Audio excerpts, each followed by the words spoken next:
Something I wanted to talk about today is something that I have been noticing going on kind of within the YouTube communities, and that is prepper elitism.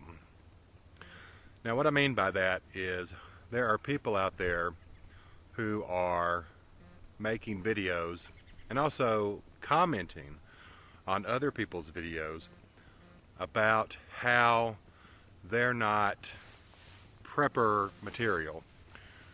Now, to me, anybody who makes any kind of preparations for the future could consider themselves a prepper. You don't have to be a superstar at survival and preparedness in order to fall within the category as a prepper. The way that I look at it is, as long as someone is making an effort to do something to prepare themselves for what's coming in the future, then they're on the right track. And these people who are out there putting others down, saying that they're not good enough, their skills aren't as good as theirs, and things like that, I think that's a bit ridiculous, because what we really need to be doing now is helping each other and sharing our knowledge with each other and building others up and encouraging them to learn more survival skills and more preparedness skills, and to help build their repertoire of information up so that in turn they can protect themselves and their families, and possibly, just quite possibly, they will feel comfortable enough sharing their information with others out there. So that's something for you guys to think about.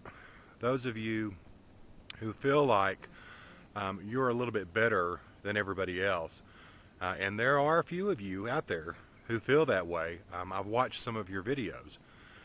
Instead of focusing on what people are doing wrong, how about educating people in a mature, kind way and sharing your information to help them along so that they can see where they're making mistakes, and in the future they can build up relationships with other people and share their knowledge with them.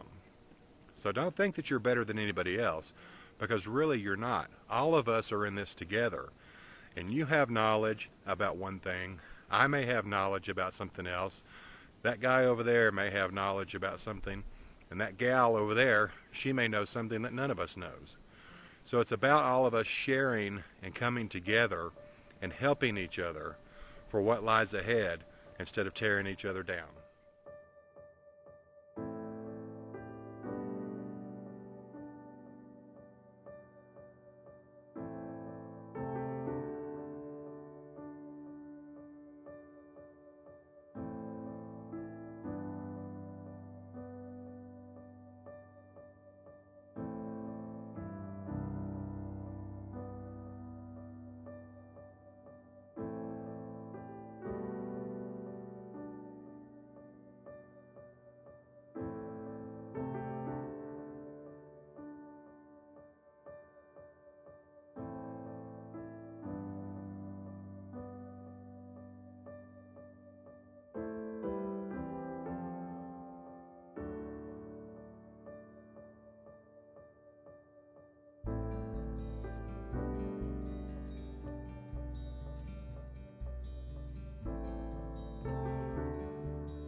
What we can do.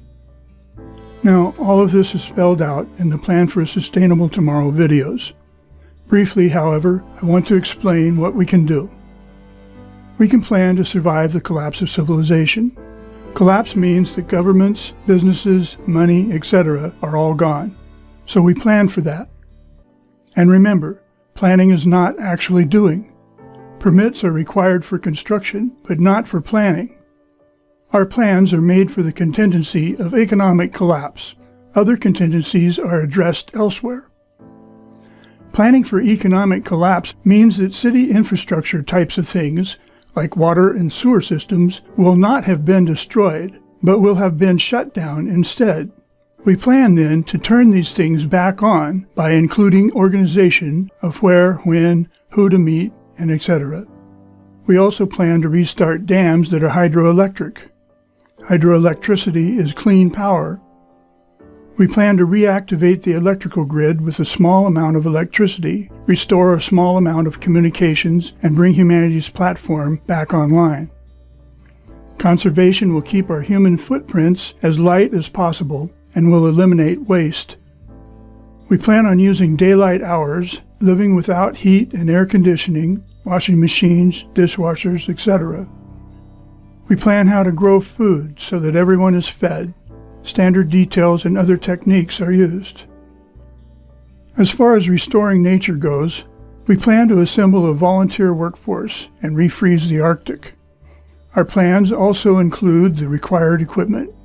Otherwise, even if we're part of a volunteer workforce, there wouldn't be regular work anymore, nor bills to pay. The volunteer workforce is planned to support all medical as well.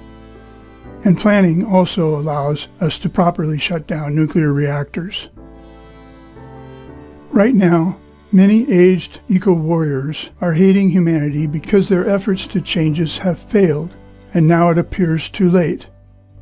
Today, youthful eco-warriors follow in our footsteps and are now also failing. The combination of planning for a collapsed level of change, however, along with planning to refreeze the Arctic, planning for conservation, volunteer workforce, and how to restore nature in our spare time, can tell us not only how to survive collapse, but also how to begin healing nature when collapse comes.